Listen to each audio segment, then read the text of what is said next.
The word Allah is the unique name of God. He is the one and the only, the absolute and eternal God. He is the creator of the heavens and the earth, the creator of the universe. He is the Lord of all lords, King of all kings.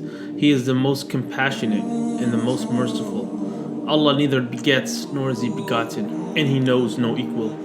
The word Allah translates to God. Allah is not a foreign God and does not bear a foreign name. Allah, rather, is the semantic term for God. Regardless of this fact, some people harbor the mistaken belief that Muslims worship a different God than the Christians and Jews, and that Allah is simply a God for the Arabs. This is far from the truth. The word Allah is simply the Arabic name that connotes God. Arabic speaking Jews and Christians use the same word to refer to God. If one were to pursue an Arabic translation of the Bible, one would see the word Allah being used in place of the term God. However, Muslims, Christians, and Jews all have different concepts of God. Muslims and Jews both reject the Christian beliefs of the Trinity as well as the divine incarnation. This, however, does not mean that each of these three religions worship a different God. There is only one true God. Muslims believe in one unique, incomparable God, who has no son, no family, and no partner.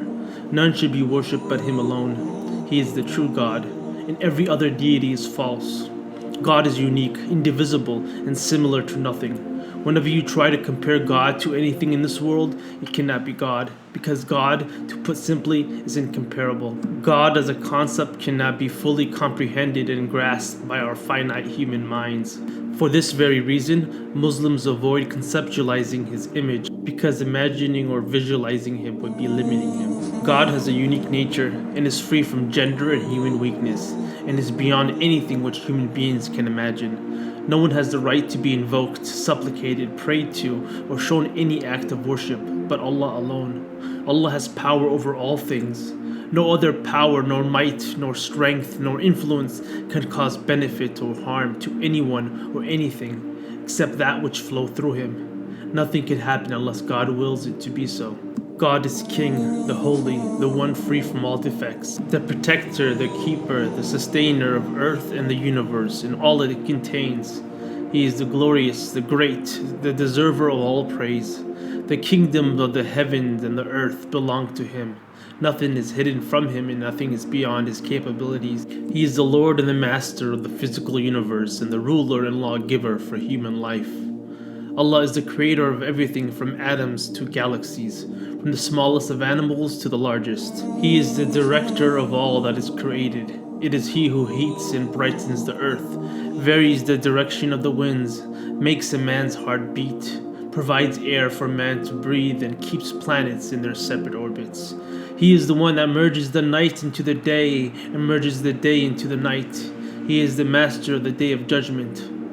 Allah does not sleep nor slumber, nor does sleep take over Him. He, after all, created the universe in 6 days with no rest. Some people assume that God, as perceived in the faith of Islam, is a harsh, stern, cruel God, one who demands to be respected, worshipped, and obeyed fully, and is not loving and kind to His creation. Nothing could be further from the truth. God is all-loving. In fact, He claims amongst His names Al-Wadud, in Arabic, the all-loving.